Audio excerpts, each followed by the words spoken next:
So good evening everyone. We are the group 4 and we'll be discussing about the chapter 6, which is assessment of children with special needs. So this chapter talks about how teachers and specialists check and understand the abilities, challenges and needs of the students with disabilities. Here we are talking about the children with special needs. And it also explains that assessment helps identify what kind of support, program, or teaching methods each child needs to learn better. So this is the process includes testing. So this process includes testing, observing, and working with a team that includes teachers, parents, and experts to create learning plan to fit the child. Kumbaga, assessment of children with special needs suits the best quote that it takes a village to raise a child. So in short, this chapter is all about finding out what a child can do, kung sa ilang mabuhat, what help they need, unsay mga tabang na kinahanglanon para sa ilaha aron mas ma-improve ang ilang academic performance, and how to give them the best education possible. Here we are talking about the materials, the educational instructions that we are going to give them. So by introduction, this chapter discusses the importance of assessment in the field of education. Here we can say that assessment is very important in special education because it helps teachers understand how the students are doing in school. So through assessment, teachers can see what the students really know. Mahibawaan nila through the assessment, through the help of assessment, the teachers can have the idea of how the students are doing. There, they can also be able to know kung unsay nahibawaan sa mga bata, unsay angay nilang improve, like what they are struggling with, unsay ilang gikalibgan, unsay ilang gikalisuran, and what needs to change in the classroom. Here, if you are done finding out what you have learned, what you are struggling with, of course, you have to change what needs to change in the classroom. Kumbaga, the learning materials, the instructional materials, the way how you deliver the lessons, and the environment you are in. So, by definition, assessment is the process of collecting data for the purpose of making decisions about students or schools.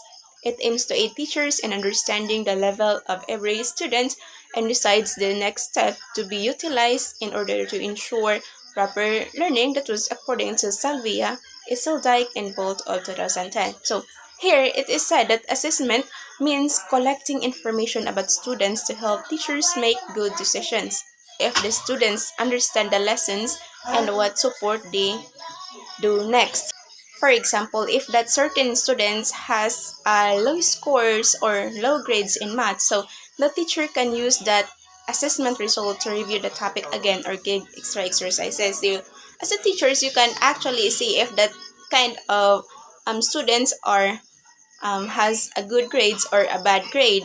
So if you find out that that student has a low grade, all you have to do is examine first the student. If that student are really has difficulty, or examine also your teaching style, like how you deliver the lesson. So if you find out that the problem is within the student, so all you have to do is review the topic again or give extra exercises. Kumbaga, through that, kanang mas ma-enhance ang skills. So it is also good that if you're able to know that the child or the students are need support, maybe it's the best time to give her or him the remedial. So assessment is not just about grades, it's about helping students learn better. In special education, assessment is a careful and organized process of gathering information about the student with disability to make a proper decision.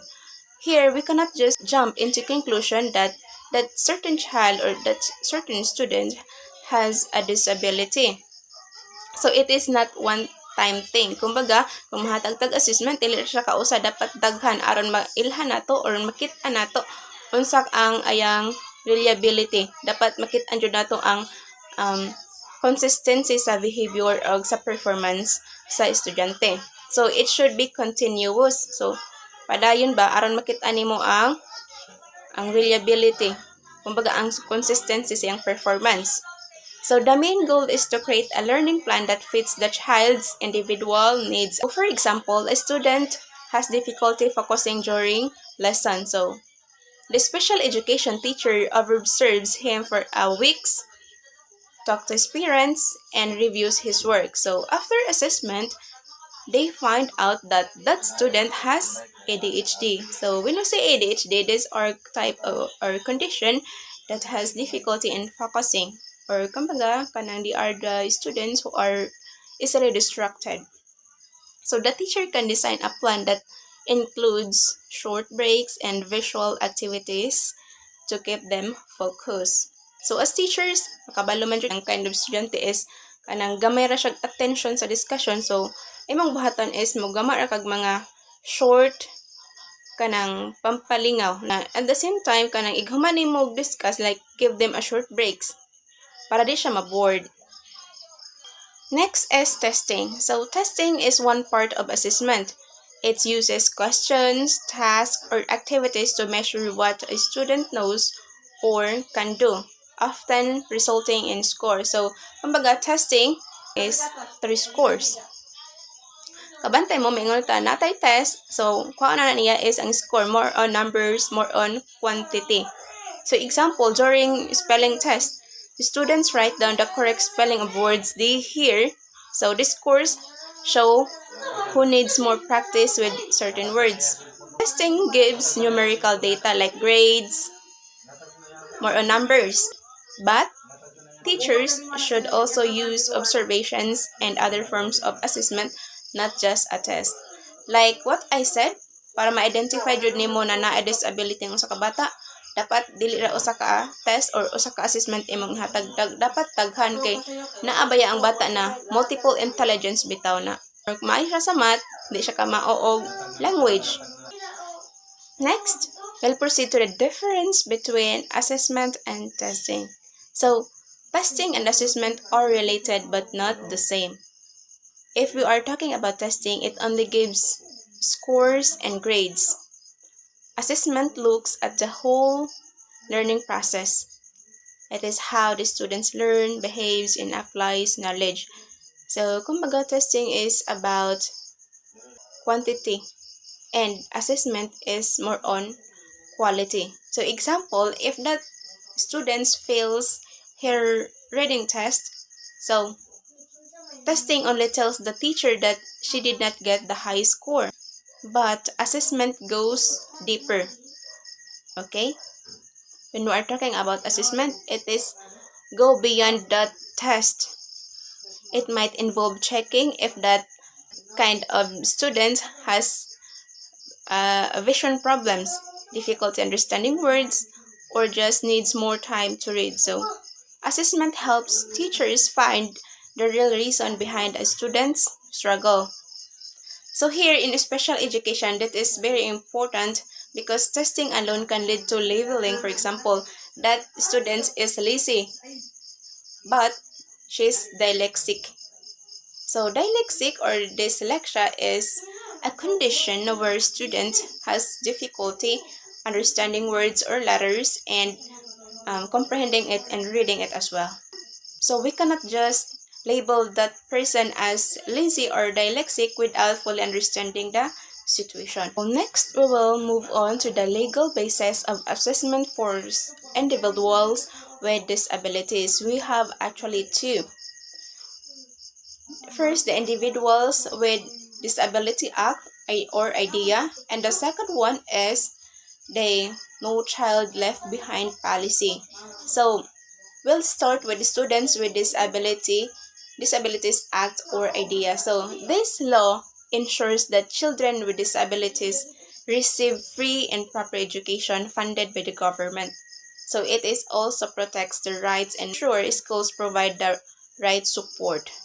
So individuals with disabilities act or idea give us the idea that we should foster inclusivity, like inclusive education for everyone at all age, at all level, at all kinds of status. Like we should not discriminate them. We should, like any kind of students must experience the proper education. Example, under idea, if the student is diagnosed with autism, when we say autism, these are the condition that a students are experiencing, like he or she has the difficulty understanding, communicating, and socializing with others. So here, the school must provide special services such as speech therapy aron ma-enhance ang iyang communication skills and socializing with others. So, a special education teacher or a learning aid to help the child succeed in class. Moreover, this law also reduces financial burden for parents and schools and check if the schools are really helping children learn effectively. Kaya na naman siya ilo, so makit-an jud nato or like makaingon jud ta na secure na ang learning sa mga bata, at the same time secure pod ang pag-teach sa mga bata. Next policy is No Child Left Behind or NCLV. So this requires strong accountability for results by specifying that schools must have challenging educational standards, test children starting grade 3 every year, and specify progress objectives that ensures proficiency of every child. So actually, No Child Left Behind law is this law requires schools to be accountable for their students' learning progress. So it sets standard and requires annual testing starting from grade 3 to see if that students are improving each year. So example, if a grade 4 class shows very low scores in reading for 2 years in a row, the school must take an action like provide reading programs or teacher training to make more students catch up. So the goal is to make sure no child is left behind, including those with special needs. Mao man jud na ang purpose sa inclusive education, dapat ma-appeal jud sila sa normal or regular class na dapat sabay pod sila. By that, ma-boost ilang confidence, at the same time mas ma-improve ang ilang mga difficulties. Now we will proceed to the multidisciplinary team for assessment of children with special needs. So assessment in special education is actually best done by a team of professionals, not just one teacher. This group is called the multidisciplinary team, and it includes people with different skills and knowledge. So together, they look at all aspects of child needs, so more on academic, emotional, and social, to make fair decisions. Kumbaga, through the help of multidisciplinary team, lahi-lahi po ilang matabang, like ang uban is maka-aid sila sa academic problem sa bata, sa emotional, and ang uban sa social.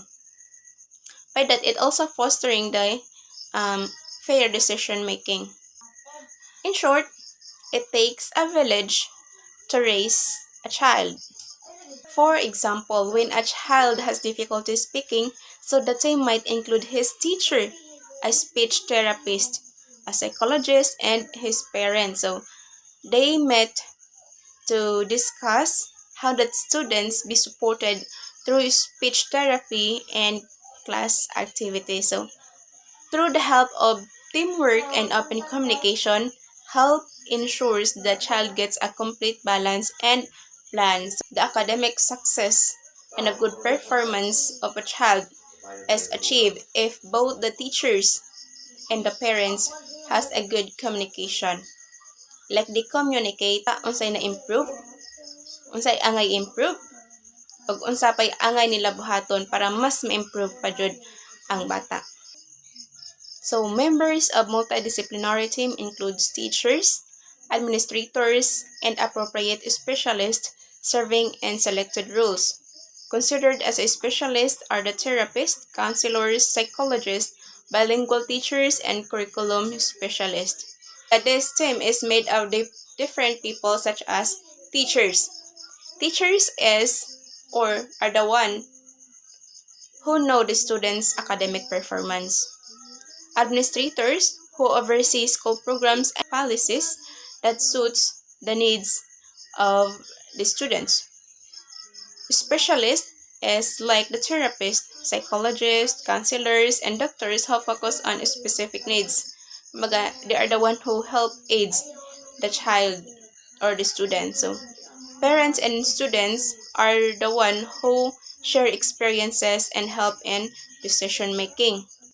For example, a student with hearing impairment. So hearing impairment meaning magkalisod og pagdungog. So the team might include the parent, classroom teacher, audiologist, and special education coordinator. So together as a team, they can decide to provide hearing aids and sign language support in a class. So in assessing a child with special needs, so the major function of team are first is to determine if the student has a disability and would require special education services.